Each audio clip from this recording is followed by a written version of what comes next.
Le téléphone de mon mari a sonné. J'ai répondu, pensant que c'était pour le travail. Une femme a murmuré, « Tu as encore laissé tes chaussettes ici. » Je suis restée silencieuse. Elle a gigoté, « Je t'aime tellement. » J'ai rapidement raccroché. La voix?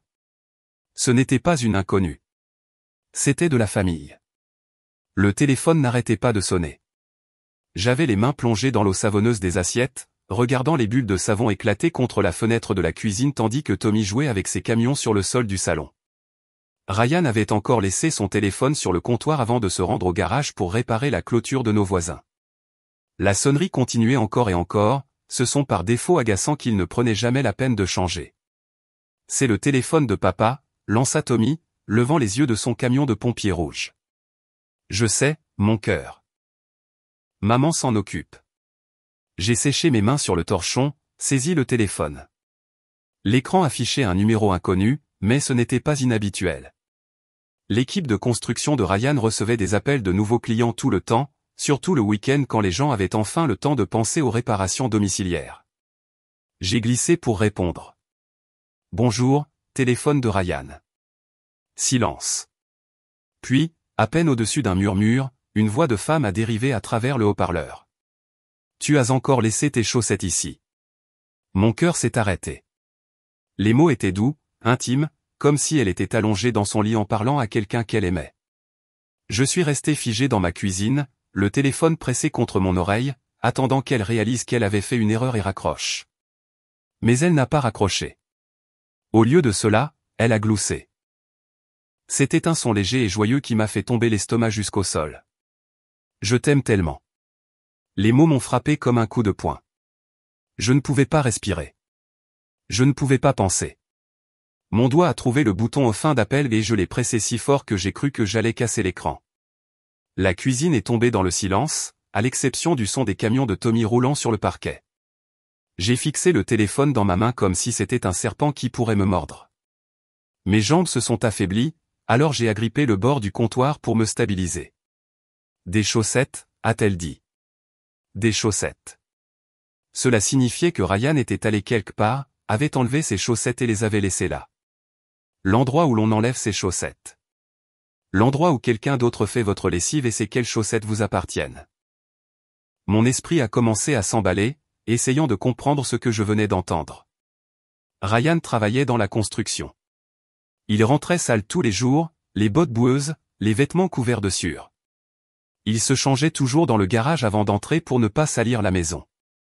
Mais ses chaussettes s'enlevaient dans notre chambre, allaient dans notre panier à linge, étaient lavées dans notre machine à laver. Alors, dans la machine à laver de qui les chaussettes de Ryan avaient-elles été? J'ai regardé par la fenêtre de la cuisine vers le garage où je pouvais voir l'ombre de Ryan bouger. Il organisait probablement ses outils, complètement inconscient que sa femme venait de répondre à un appel téléphonique qui avait brisé tout ce qu'elle pensait savoir sur leur mariage. 8 ans. Nous étions mariés depuis 8 ans, ensemble depuis 10 ans. Tommy avait 6 ans, ce qui signifiait que cette femme, qui qu'elle soit, avait été dans la vie de Ryan pendant la majeure partie de l'enfance de notre fils, peut-être plus longtemps. La voix jouait en boucle dans ma tête. Tu as encore laissé tes chaussettes ici, comme si c'était déjà arrivé, comme si c'était normal, comme si Ryan laissait régulièrement ses chaussettes chez cette femme. Et ce gloussement, ce doux gloussement amoureux avant qu'elle ne lui dise qu'elle l'aimait. Mes mains ont commencé à trembler.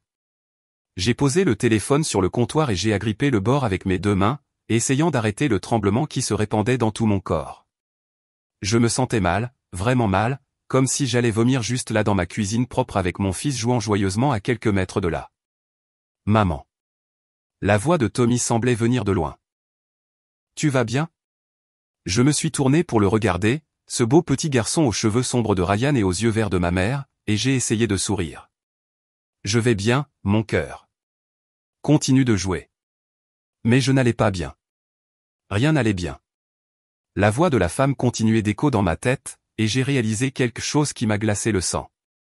La voix n'était pas complètement inconnue. Je l'avais déjà entendue quelque part, d'une manière ou d'une autre. C'était enfoui dans ma mémoire comme une chanson que vous ne parvenez pas tout à fait à identifier, mais je savais que j'avais entendu cette voix auparavant, ce qui signifiait que ce n'était pas une inconnue au hasard avec qui Ryan avait une liaison. C'était quelqu'un que je connaissais. J'ai passé l'heure suivante à faire les 100 pas dans la maison comme un animal en cage. Chaque fois que j'entendais un bruit venant du garage, mon cœur sautait dans ma gorge. Tommy continuait de demander pourquoi j'avais l'air triste, et je continuais de mentir à mon fils de 6 ans, lui disant que maman était juste fatiguée. Quand Ryan a finalement franchi la porte arrière, s'essuyant les mains sur un vieux chiffon, j'étais assise à la table de la cuisine à faire semblant de lire un magazine. Mes mains tremblaient toujours, alors je les gardais cachées dans mon giron. « Salut, ma belle. » Il a embrassé le sommet de ma tête comme il le faisait tous les jours, comme si rien n'avait changé, comme si une femme ne lui avait pas murmuré des mots doux au téléphone 1 heure auparavant. Désolé, j'ai mis du temps. La clôture de Monsieur Peterson était pire que ce que je pensais. Je l'ai regardé se laver les mains à l'évier, la même routine qu'il avait faite des milliers de fois auparavant. Mais maintenant, tout semblait différent. Cela veillait la saleté du travail ou les traces d'elle? Ton téléphone a sonné, ai-je dit, en essayant de garder ma voix stable. Ryan a jeté un coup d'œil par-dessus son épaule. Oh, oui. Qui était-ce? J'ai répondu. Il s'est retourné, séchant ses mains sur le torchon. Quelque chose a traversé son visage, mais c'est arrivé si vite que je l'ai presque manqué. La peur peut-être, ou la panique. Qu'est-ce qu'il voulait? Sa voix semblait normale, mais ses yeux ne rencontraient pas les miens. C'était une femme. Tu as laissé tes chaussettes chez elle. La couleur a quitté le visage de Ryan. Pas la rougeur de l'embarras que l'on pourrait attendre de quelqu'un pris en flagrant délit de triche. C'était différent. C'était le regard pâle et maladif de quelqu'un qui venait de voir un fantôme. Lily, je peux expliquer. Elle a dit qu'elle t'aimait, Ryan.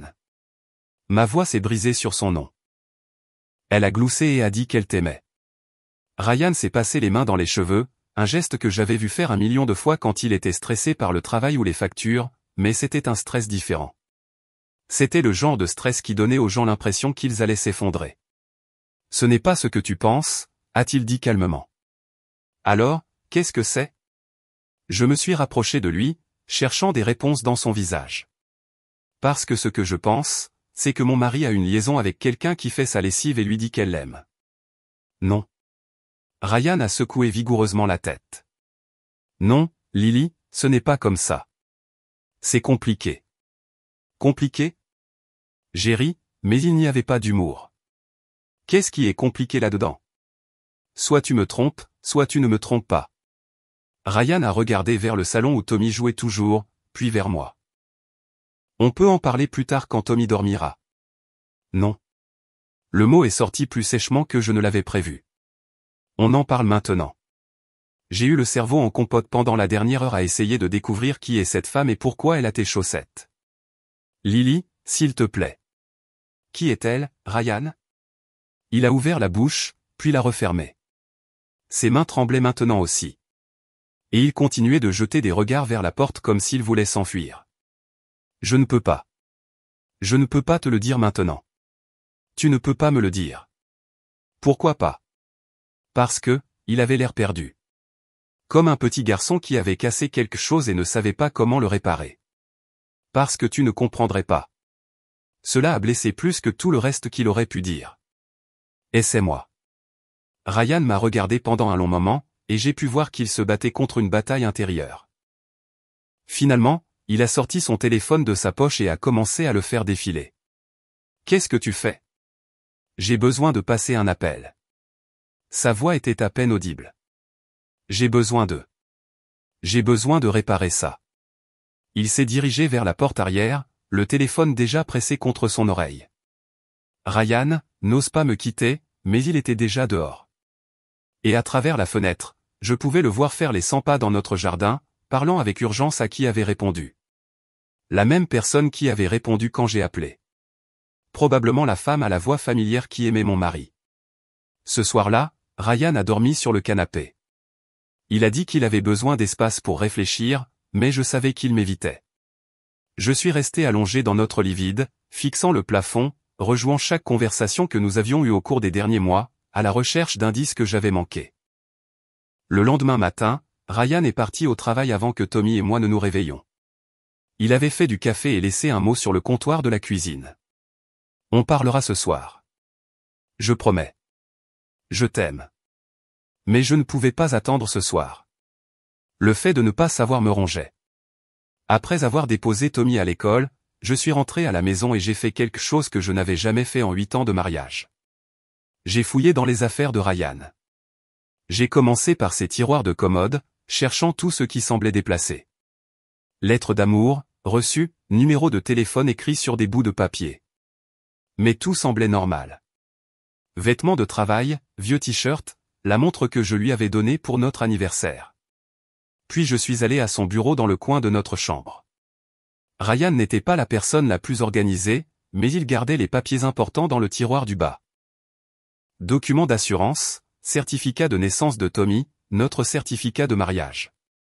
C'est là que j'ai trouvé les relevés bancaires. Au début, tout semblait normal.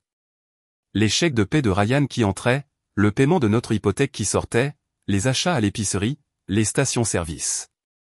Mais ensuite, j'ai remarqué quelque chose d'étrange. Chaque mois depuis 3 ans, il y avait un paiement de exactement $450 à quelque chose appelé Willowbrook Care Center. $450 chaque mois pendant 3 ans. Je n'avais jamais entendu parler de Willowbrook Care Center. Je n'avais certainement jamais accepté de leur payer près de $500 par mois. C'était plus que le paiement de notre voiture. Mes mains tremblaient alors que je tirais d'autres relevés remontant plus loin. Le paiement a commencé en janvier 2022, quelques mois seulement après que Tommy ait commencé la maternelle. Avant cela, il y avait eu des paiements plus petits au même endroit, $200 par mois, puis $300, puis ça a grimpé à $450 et c'est resté ainsi. J'ai attrapé mon ordinateur portable et j'ai cherché Willowbrook Care Center. Le site web s'est chargé lentement, et quand il l'a fait, mon cœur s'est enfoncé encore plus. C'était un établissement de soins résidentiels, le genre d'endroit où les gens vivaient quand ils ne pouvaient pas prendre soin d'eux-mêmes. La page d'accueil montrait des photos de jardins paisibles et de membres du personnel souriant aidant des patients âgés. Mais en lisant davantage, j'ai réalisé que ce n'était pas seulement pour les personnes âgées. Willowbrook était spécialisé dans les soins de longue durée pour les personnes ayant des problèmes de santé mentale, des handicaps développementaux et des maladies chroniques. Des personnes qui avaient besoin de surveillance et de soins médicaux constants. Ryan payait les soins de quelqu'un dans cet établissement depuis des années. Quelqu'un dont j'ignorais l'existence. J'ai cliqué sur le site web à la recherche de plus d'informations. Il y avait une section sur les heures de visite, les groupes de soutien familial et les plans de paiement. Tout était conçu pour aider les familles à naviguer dans le processus difficile d'avoir un être cher en soins de longue durée. Un être cher. Quelqu'un que Ryan aimait assez pour dépenser des milliers de dollars pour en prendre soin. Quelqu'un qu'il m'avait caché pendant tout notre mariage. J'ai imprimé les relevés bancaires et les informations sur Willowbrook, puis je me suis assise à la table de la cuisine en fixant les preuves étalées devant moi, la femme au téléphone, les paiements mystérieux, la réaction étrange de Ryan lorsque je l'ai confronté. Ce n'était pas une simple liaison. C'était quelque chose de beaucoup plus compliqué. J'ai pensé à appeler Ryan au travail, à exiger des réponses sur le champ, mais quelque chose m'a retenu. Peut-être était-ce le regard de panique dans ses yeux hier, ou la façon dont il avait dit que je ne comprendrais pas. Peut-être était-ce le fait qu'il avait fait ses paiements pendant des années sans jamais en manquer un seul, même quand l'argent était compté. Quoi qu'il se passait à Willowbrook Care Center, c'était assez important pour que Ryan sacrifie la sécurité financière de notre famille. Assez important pour mentir à sa femme pendant des années. J'ai regardé l'adresse sur le site web. Willowbrook n'était qu'à 20 minutes de route, de l'autre côté de la ville. Je pouvais y aller tout de suite, passer la porte d'entrée et exiger de savoir pourquoi mon mari leur avait versé des milliers de dollars. Mais voulais-je vraiment savoir ce que j'y trouverais? J'ai plié les relevés bancaires et les ai mis dans mon sac. Tommy ne sortirait pas de l'école avant 6 heures. C'était largement assez de temps pour conduire jusqu'à Willowbrook et obtenir quelques réponses. Le trajet jusqu'à Willowbrook a semblé les 20 minutes les plus longues de ma vie. J'arrêtais pas de changer d'avis sur ce que je faisais, m'arrêtant 2 fois pour faire demi-tour avant de me forcer à continuer.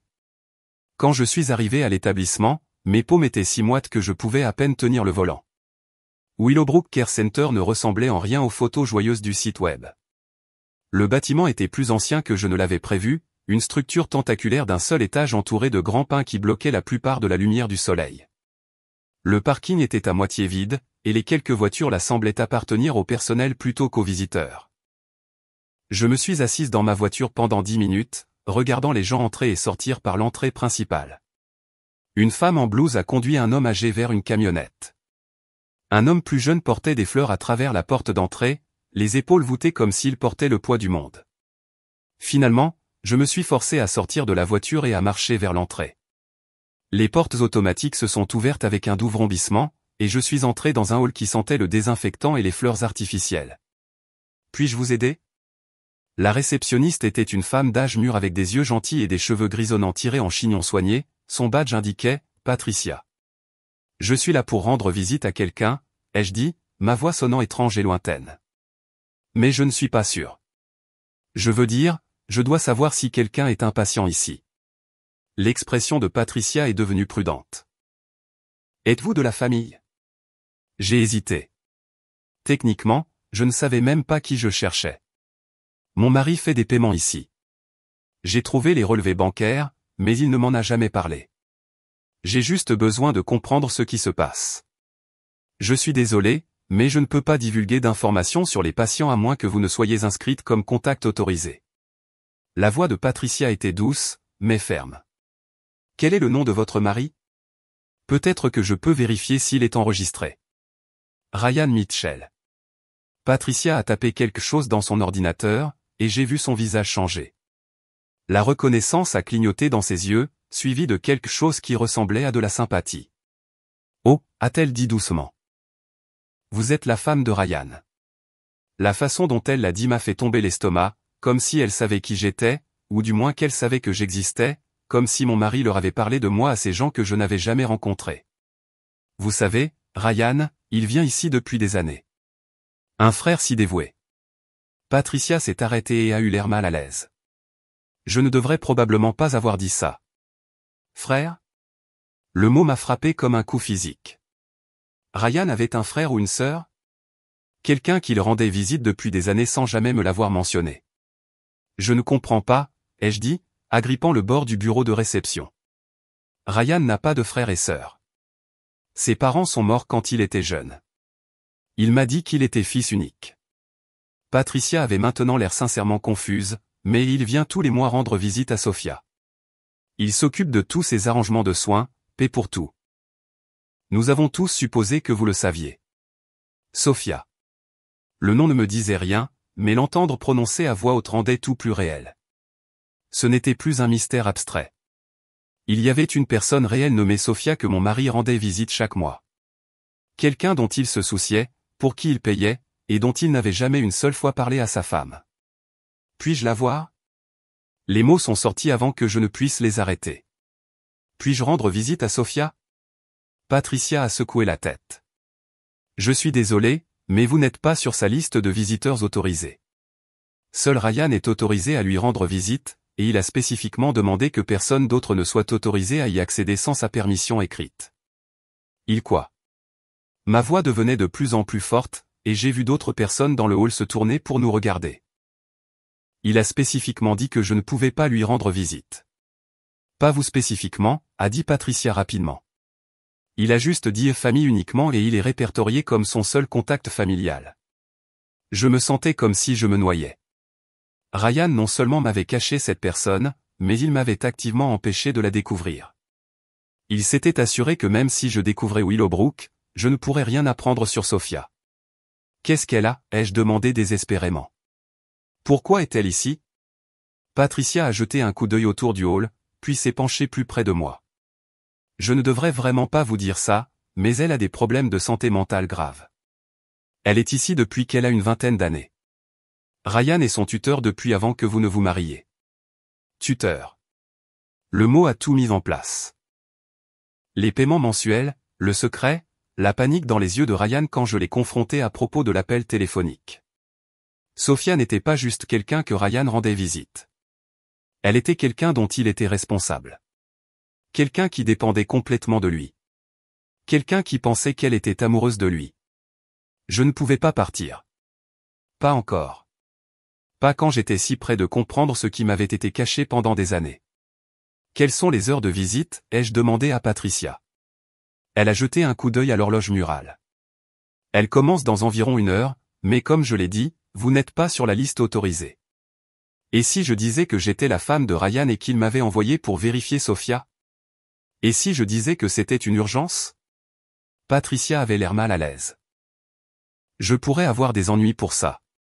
S'il vous plaît. Je me suis penché sur le bureau, baissant la voix. Je viens de découvrir que mon mari me cachait quelqu'un pendant tout notre mariage. J'ai besoin de comprendre ce qui se passe. Je promets de ne causer aucun problème. Quelque chose dans ma voix a dû la convaincre car Patricia a soupiré et a regardé à nouveau autour du hall. Chambre 127, plus loin dans le couloir. Tournez à gauche à la station des infirmières. Mais si quelqu'un demande, vous ne l'avez pas entendu de moi. Je l'ai remercié et j'ai trouvé une chaise dans le hall pour attendre. L'heure s'est écoulée comme une semaine. J'ai regardé des familles aller et venir, certaines avec espoir, d'autres avec le cœur brisé. Je me demandais dans quelle catégorie je tomberais quand je rencontrerais enfin Sophia. Quand les heures de visite ont commencé, j'ai suivi les instructions de Patricia dans un long couloir bordé de chambres de patients. Certaines portes étaient ouvertes et je pouvais voir des gens à l'intérieur regarder la télévision ou parler avec des visiteurs. D'autres étaient fermées avec seulement des plaques nominatives pour indiquer qui vivait derrière elles. La chambre 127 portait l'inscription Sophia Mitchell sur une petite carte blanche à côté de la porte. Mitchell. Elle portait le nom de famille de Ryan. J'ai frappé doucement et j'ai entendu une voix crier « Entrez ». La chambre était petite mais confortable avec un lit simple, une commode et deux chaises près de la fenêtre. Assise dans l'une des chaises se trouvait une femme qui semblait avoir la fin de la vingtaine, avec de longs cheveux sombres et les mêmes yeux marrons que mon mari. Elle a levé les yeux quand je suis entré et son visage s'est illuminé d'un sourire à la fois beau et déchirant. « Ryan » a-t-elle dit, commençant à se lever. « Tu es en avance aujourd'hui et tu as l'air différent. Tu as coupé tes cheveux. » Mon cœur s'est serré. Elle pensait que j'étais Ryan. Ou peut-être qu'elle était juste confuse sur qui j'étais. « Je ne suis pas Ryan » ai-je dit doucement, restant près de la porte. « Je suis Lily. Je suis la femme de Ryan. » L'expression de Sophia a changé, passant de la confusion à la reconnaissance, puis à quelque chose qui ressemblait à de la peur. Elle s'est rassise lourdement sur sa chaise. « Femme » a-t-elle répété lentement. « Ryan a une femme. »« Oui, nous sommes mariés depuis 8 ans. Nous avons un fils qui s'appelle Tommy. » Sophia m'a regardé pendant un long moment, et je pouvais voir qu'elle traitait cette information. Ses mains tremblaient légèrement, et elle continuait de jeter des regards vers la porte comme si elle s'attendait à ce que Ryan entre à tout moment. « Il ne m'a jamais dit qu'il s'était marié » a-t-elle finalement dit. « Il parlait de toi quand nous étions plus jeunes. Lily ceci, Lily cela. Mais ensuite, il a arrêté de te mentionner, et j'ai pensé. J'ai pensé que vous vous étiez peut-être séparés. Quand vous étiez plus jeune. » Je me suis rapproché, prenant l'autre chaise près de la fenêtre. « Sophia, comment connais-tu Ryan ?» Elle m'a regardé comme si j'avais posé la question la plus évidente du monde. « C'est mon frère. Mon grand frère. Il prend soin de moi depuis que j'ai 22 ans. » Frère ? Voilà. La vérité autour de laquelle je tournais toute la journée. Ryan avait une sœur. Une sœur avec des problèmes de santé mentale qui vivait dans cet établissement depuis des années. Eh bien, je n'avais aucune idée qu'elle existait. Ryan ne m'a jamais parlé de toi, ai-je dit doucement. Le visage de Sophia s'est effondré. Il a honte de moi. Je sais qu'il en a. Je suis brisé et il ne veut pas que les gens sachent pour sa sœur brisée. Je ne pense pas que ce soit vrai. Des larmes ont commencé à couler sur ses joues. J'ai tout ruiné pour lui. Nos parents m'ont envoyé loin parce que j'étais trop difficile et Ryan a dû choisir entre eux et moi. Il m'a choisi et ils nous ont désavoués tous les deux. Les pièces commençaient à s'assembler. Les parents de Ryan n'étaient pas morts jeunes comme ils me l'avaient dit. Ils avaient abandonné leurs enfants lorsque Sophia était devenue trop difficile à gérer. « Que s'est-il passé quand tu avais 22 ans » ai-je demandé. Sophia s'est essuyé les yeux avec le dos de sa main. J'ai eu ce que les médecins appellent une crise psychotique. J'ai commencé à entendre des voix, à voir des choses qui n'étaient pas là. Je pensais que les gens essayaient de me faire du mal. Je ne pouvais plus travailler, je ne pouvais plus prendre soin de moi. Elle a regardé par la fenêtre les pins qui se balançaient dans la brise. Parfois, je suis encore confuse à propos de certaines choses, comme aujourd'hui quand j'ai appelé Ryan et que je lui ai dit que je l'aimais. Je sais qu'il est mon frère, mais parfois mon cerveau oublie et pense qu'il est mon petit ami. Les médecins disent que cela fait partie de ma maladie. L'appel téléphonique. Finalement, tout a pris son sens. J'ai conduit jusqu'à chez moi dans un état second, mon esprit tourbillonnant de tout ce que Sophia m'avait dit. Quand je suis allé chercher Tommy à l'école, j'avais l'impression de me déplacer dans l'eau, de suivre les mouvements de la vie normale pendant que mon monde avait complètement basculé.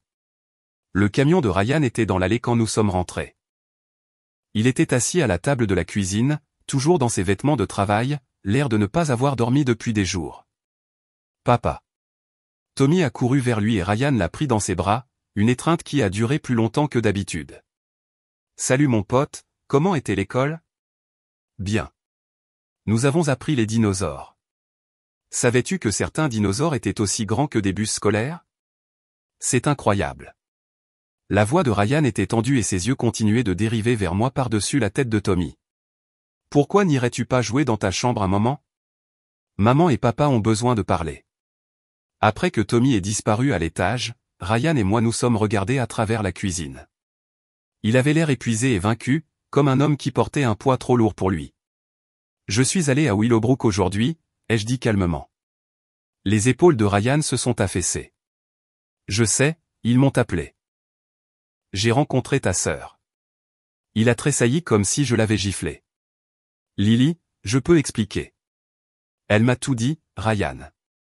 À propos de sa maladie, de tes parents, de pourquoi elle est là. Je me suis assise en face de lui, ma colère d'hier remplacée par quelque chose de plus profond et de plus compliqué. Ce que je ne comprends pas, c'est pourquoi tu ne me l'as jamais dit. Ryan s'est caché le visage dans ses mains. Quand il a levé les yeux, ses yeux étaient rougis et remplis d'une douleur que je n'avais jamais vue auparavant. Parce que j'avais honte, a-t-il murmuré. Pas de Sophia, mais de tout le reste. De mes parents qui l'ont jetée comme des ordures quand elle est tombée malade. Du fait que je ne pouvais pas m'occuper d'elle moi-même. Des mensonges que j'ai dû raconter pour que les gens pensent que j'étais normal. Normal? J'ai tendu la main à travers la table et j'ai pris la sienne. Ryan, avoir une sœur atteinte de maladie mentale ne te rend pas anormal, n'est-ce pas? Sa voix s'est brisée. Quand nous avons commencé à sortir ensemble, tu parlais de vouloir une grande famille, de la chance que tu avais d'avoir des parents si aimants. Comment étais-je censé te dire que mes parents nous avaient reniés? Que ma sœur vit dans un établissement parce qu'elle pense parfois que je suis son petit ami au lieu de son frère? La douleur dans sa voix m'a brisé le cœur. Tu aurais pu me faire confiance. Je voulais. Mon Dieu, Lily, j'ai voulu te le dire tellement de fois, mais plus j'attendais, plus c'était difficile. Et puis nous nous sommes mariés et avons eu Tommy. Et j'avais peur que si tu connaissais la vérité, tu me quitterais. Que tu penserais que nos enfants pourraient hériter de la maladie de Sophia ou que tu ne pourrais pas supporter de faire partie d'une famille aussi désordonnée. J'ai serré sa main plus fort. Alors, tu portes ça tout seul depuis 8 ans. Je lui rends visite chaque mois. Je gère toutes ses décisions médicales, ses finances, tout. C'est ma responsabilité. Et je ne pouvais pas l'abandonner comme nos parents l'ont fait. Des larmes coulaient maintenant sur son visage. Mais je ne pouvais pas non plus risquer de vous perdre, toi et Tommy. Vous deux, c'est tout pour moi. L'appel téléphonique d'hier. Elle se perd parfois. Les médicaments aident, mais elle a toujours des épisodes où la réalité se mélange dans sa tête. Elle a appelé parce qu'elle passait une mauvaise journée et avait besoin d'entendre ma voix. Mais dans son esprit, je n'étais pas son frère.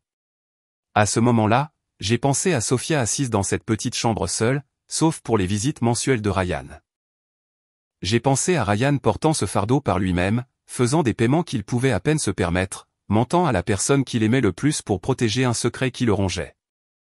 Je ne vais nulle part, ai-je dit fermement. Ryan, je suis en colère que tu ne m'aies pas fait confiance avec ça, mais je ne vais nulle part. Sophia est ta sœur. Ça fait d'elle de la famille. Notre famille. Il a levé les yeux vers moi avec tellement d'espoir et d'incrédulité que ma poitrine s'est serrée.